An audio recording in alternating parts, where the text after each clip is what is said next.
السلام علیکم ورحمۃ اللہ وبرکاتہ۔ بسم اللہ الرحمن الرحیم۔ سامعین و ناظرین، اردو زبان کی دوسری کتاب کے 40 اسباق آپ کے سامنے پیش کیے جا چکے ہیں۔ آج کا ہمارا یہ ویڈیو اسی کتاب کا سبق نمبر 41 ہے، تو آئیے دیکھتے ہیں۔ بسم اللہ الرحمن الرحیم۔ حرص و طمع۔ حرص کا معنی لالچ اور طمع کا معنی بھی لالچ۔ حرص و طمع، جب بھوک، پیاس، گرمی، سردی ستاتی ہے تو انسان کو خواہش ہوتی ہے کہ ان تکلیفوں کو دور کر کے آرام حاصل کرے۔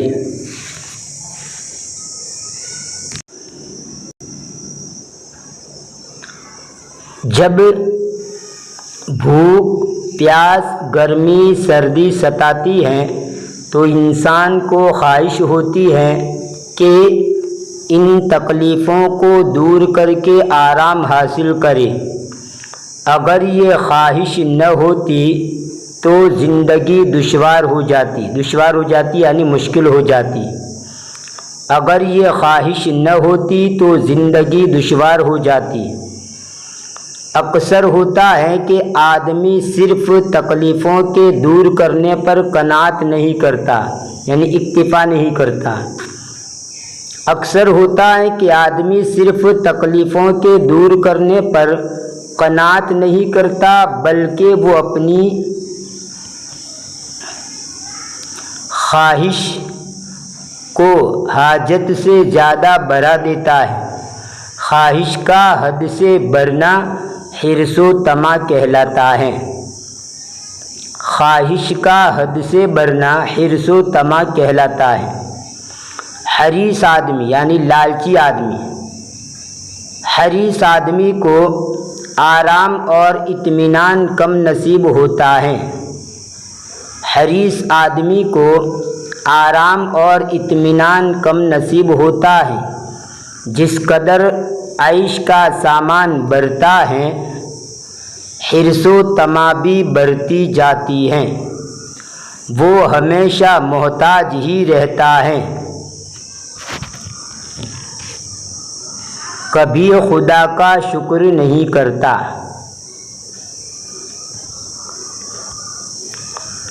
جس قدر عیش کا سامان بڑھتا ہے، حرص و طمع بھی بڑھتی جاتی ہے۔ وہ ہمیشہ محتاج ہی رہتا ہے، کبھی خدا کا شکر نہیں کرتا۔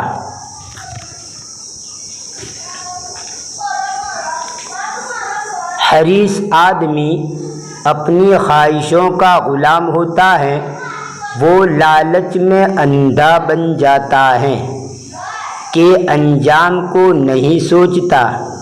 وہ اوروں کی حق تلفی کرتا اور اپنا بھلا چاہتا ہے، یعنی لوگوں کی حق تلفی کرنا یعنی دوسروں کے حقوق کو غصب کرنا، دوسروں کے حقوق مار لینا۔ وہ اوروں کی حق تلفی کرتا ہے اور اپنا بھلا چاہتا ہے۔ جو آدمی حریص و طامع، حریص اور طامع دونوں کا معنی لالچی، جو آدمی حریص و طامع ہوتا ہے وہ دوسروں کی مدد بھی کم کرتا ہے۔ اس لیے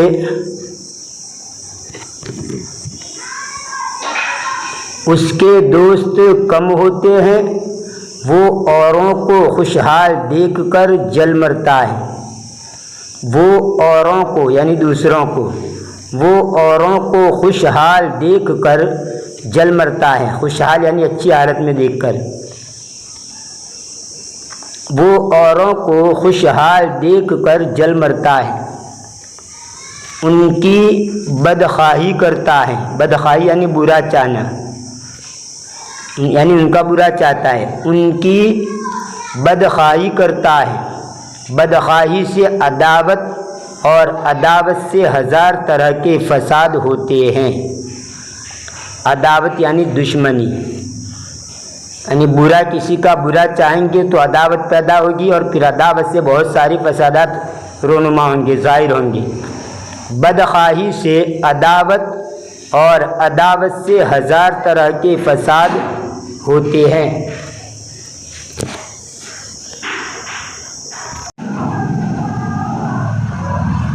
اس لیے اس کا وقت جھگڑے بکھیرے میں تلف ہوتا ہے، یعنی برباد ہوتا ہے۔ تلف ہوتا ہے یعنی برباد ہو جاتا ہے، تباہ ہوتا ہے۔ اتنی فرصت نہیں پاتا کہ کچھ کمال حاصل کرے، اس لیے اس کا وقت جھگڑے بکھیرے میں تلف ہوتا ہے، اتنی فرصت نہیں پاتا کہ کچھ کمال حاصل کرے۔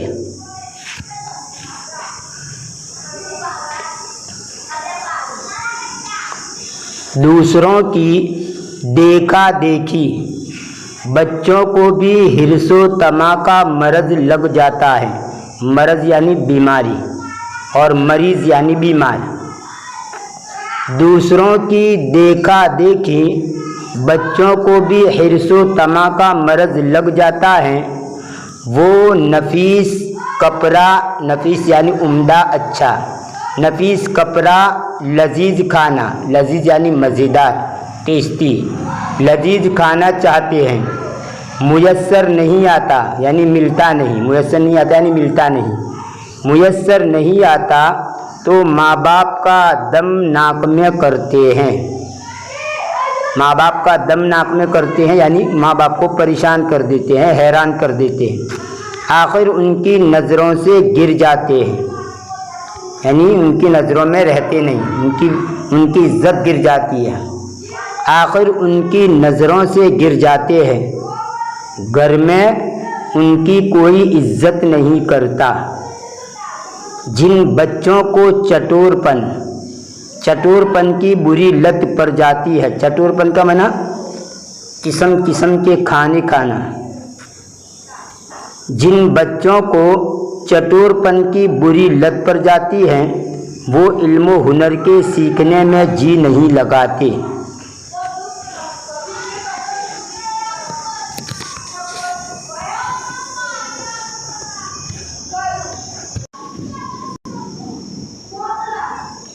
جن بچوں کو چٹور پن کی بری لت پڑ جاتی ہے یعنی بری عادت پڑ جاتی ہے،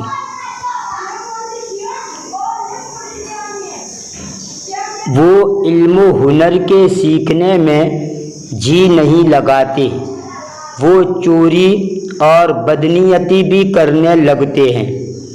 جب تک اس بد عادت یعنی بری عادت، جب تک اس بد عادت کو نہیں چھوڑتے ہمیشہ ذلیل و خوار رہتے ہیں۔ یہ خوار کا معنی بھی ذلیل، اور اگر یہاں سے واو کو آپ نکال دیں اور خوار، تو اگرچہ تلفظ ان کا بھی خوار ہوگا لیکن اس کا معنی ہوگا کانٹا۔ اب یہاں سے واو کو نکال دے اور الف کو خا کے ساتھ جوڑ کر خوار پڑھے تو اگرچہ اس کا تلفظ بھی خوار ہوتا ہے لیکن اس کا معنی ہوتا ہے کانٹا، اور یہاں جو یہ خوار لکھا ہوا ہے اس کا معنی ہوتا ہے ذلیل، یہ واو پڑھا نہیں جائے گا۔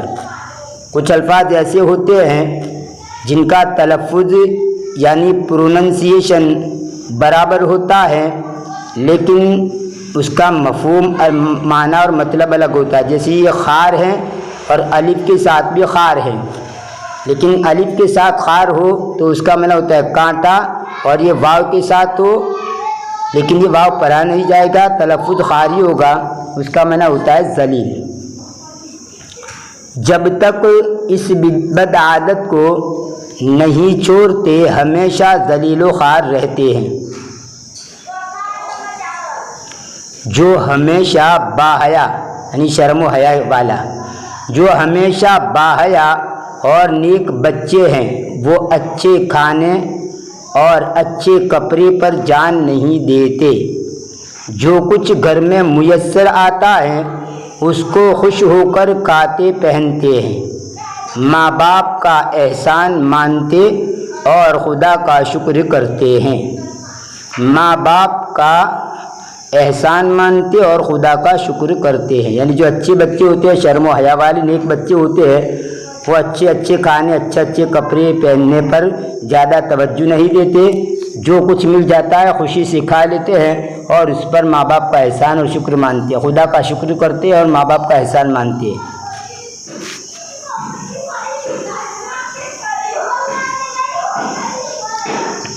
بھوک پیاس ایک درد ہے، کھانا پینا اس کی دوا.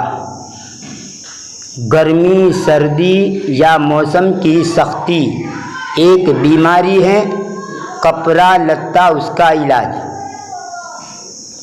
دوا اور علاج کو اتنا مت بڑھاؤ کہ وہ خود بیماری بن جاوے. یعنی بھوکا رہنا، پیاسا، بھوک اور پیاس ایک قسم کا درد ہے اور اس کا علاج یہی ہے کہ کھایا پیا جائے. اب اگر حد سے زیادہ آدمی کھا لے، بھوک پیاس کے اندر حد سے زیادہ کھا لے اور حد سے زیادہ پی لے، تو پھر یہی علاج کیا ہے؟ بجائے علاج کے وہ بیماری کا سبب بن جاتے ہیں. اس لیے بہت سے لوگ بھوکوں مرتے ہیں تو بہت سے لوگ کھا پی کر بھی مرتے ہیں. بہت سے لوگ بھوکے پیاسے مرتے ہیں تو بہت سے لوگ کھا پی کر بھی مرتے ہیں. یعنی بہت زیادہ کھا لے، بہت زیادہ پی لے تو اس کی وجہ سے بھی کیا ہے؟ آدمی کو تکلیف پیدا ہوتی ہے اور کبھی جان لیوا بھی ثابت ہوتی ہے. بھوک پیاس ایک درد ہے، کھانا پینا اس کی دوا. گرمی سردی یا موسم کی سختی ایک بیماری ہے، کپڑا لتا اس کا علاج. دوا اور علاج کو اتنا مت بڑھاؤ کہ وہ خود بیماری بن جائے.